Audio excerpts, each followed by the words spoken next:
Je te mets au défi de disparaître pendant 6 mois et reviens un fantôme. Quitter ton environnement familial, couper les drames, couper la négativité, quitter les distractions et deviens un fantôme. Fais en sorte que les gens se demandent où est-il passé? Où est-elle passée? Où elle revient méconnaissable? Nouveau, amélioré. Ce concept s'appelle aujourd'hui les mock modes ou les cost modes. Laissez-moi vous raconter une petite histoire. Les moines quittaient le confort pour vivre dans la solitude et se connecter à quelque chose de plus profond. Pourquoi? Parce qu'il est impossible de se connecter avec soi-même quand on est coincé dans les circuits du monde. Nous vivons dans un monde de distraction où tout le monde veut ton attention. Il y a une étude qui montre après une distraction, il faut 23 minutes pour retrouver sa concentration. Et ce n'est pas un hasard si tant de personnes n'avancent plus.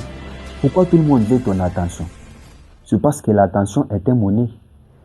Si tu es centré à l'intérieur, tu ne peux pas être manipulé, tu ne peux pas être contrôlé.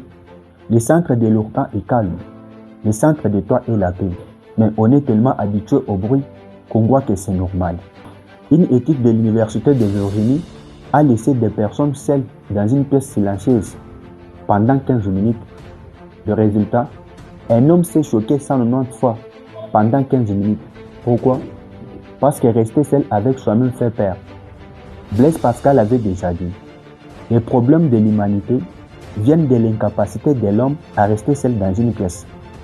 Carl Jung disait, celui qui regarde à l'extérieur rêve, celui qui regarde à l'intérieur s'éveille. Les gens sont récompensés en public pour ce qu'ils ont fait en privé. Les plus grandes découvertes sont nées dans la solitude. Newton, Tesla, Einstein. Le succès se construit dans la chambre noire, pas sous le projecteur. Lincoln disait, donnez-moi 6 heures pour couper un arbre. Je passerai 4 heures à aiguiser la hanche. Quand ta vie est en jeu, il n'y a que toi et les chirurgiens. Tout le reste attend dehors. Si tu veux sauver ta vie, ça se fait dans la solitude.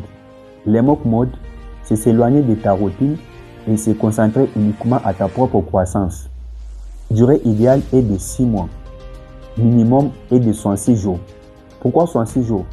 Parce que c'est le temps moyen pour créer une nouvelle habitude et programmer le cerveau.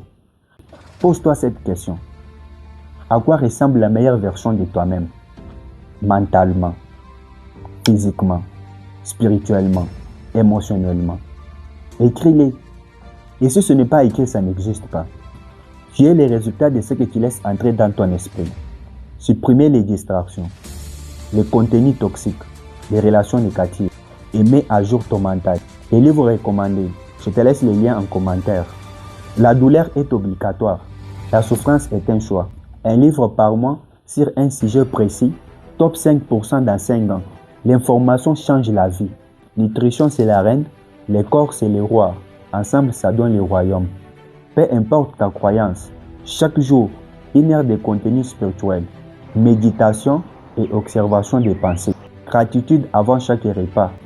1 heure de respiration profonde par jour. La paix intérieure change tout. Ça nettoie l'esprit, ça programme les pensées, ça élève l'âme. Si tu veux devenir la version la plus élevée de toi-même, le mock mode n'est pas une option, c'est une décision. Disparais maintenant, puis revenir imbattable.